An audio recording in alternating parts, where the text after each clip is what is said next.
नमस्कार मित्रांनो, माय व्हिलेज माय फार्म, माझा गाव माझी शेती या यूट्यूब चॅनलवर मी आपलं सहर्ष स्वागत करीत आहे. मित्रांनो, हे पहा, हे आमचं बंदिस्त शेळी पालन आहे आणि या बंदिस्त शेळी पालनामध्ये आम्ही काही बिटल शेळ्यासुद्धा ठेवलेल्या आहेत. एक 5 बिटल शेळ्या आहेत आणि बाकीच्या ह्या सगळ्या लोकलच्या म्हणजे स्थानिक शेळ्या आहेत, गावठी. तर काल काय झालं, परवाच्या दिवशी रात्री आमचं जे बिटल बोकड होतं, 1 वर्षाचं होतं ते साधारण, आणि ते बोकड रात्री 10:30 वाजता ओरडायला लागलं, मोठमोठ्यानं ओरडायला लागलं. गोठ्यात येऊन बघितलं मी तर ते थोडीशी त्याची संडास पातळ झाली होती.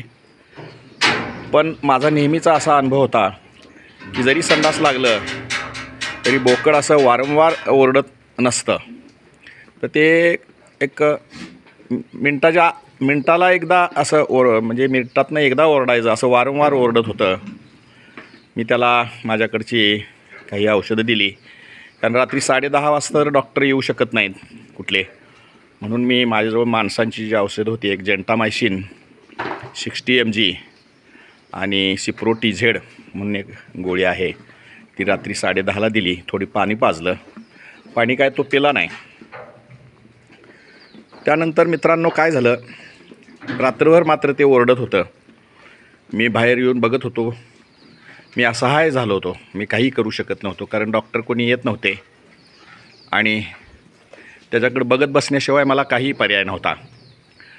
सकाळी 8 वाजता पुन्हा मी एकदा त्याला जेंटामायसिन इंजेक्शन दिलं 60 mg आणि सिप्रोटीझेडची गोळी पुन्हा एकदा दिली 500 mg. बोकडं रात्रभर ओरडत होतं, सकाळी ओरडत होतं.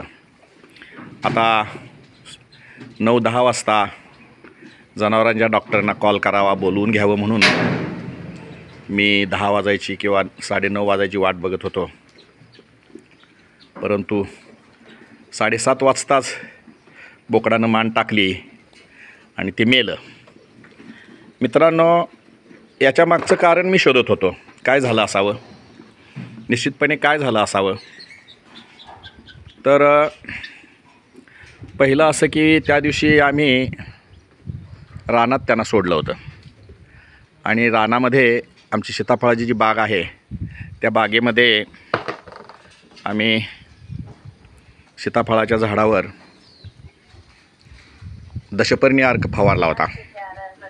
आणि हा दशपर्णी अर्क फवारल्यानंतर साधारण संध्याकाळी 5 वाजता आम्ही शेळ्या सोडल्या. मग हे त्याच्या खाण्यात हे गेलं असावं का बरं, खाण्यात जावं तर एकट्यालाच असा कसा काय त्रास झाला, इतरही शेळ्या होत्याच ना,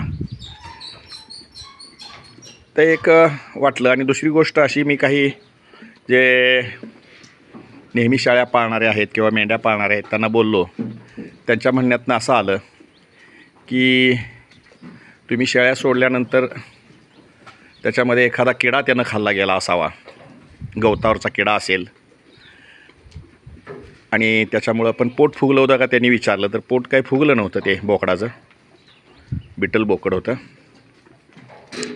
अशा पद्धतीनं पुन्हा मी व्हेटरनरी डॉक्टरांना फोन करून विचारलं. त्यांच्या म्हणण्या असं आलं की इंट्रिक झालं असावं. इंट्रिक म्हणजे एक आतड्याचा आजार असतो. बरं, तसं तर मी त्यांना लसीकरण ETVची लस दिली होती.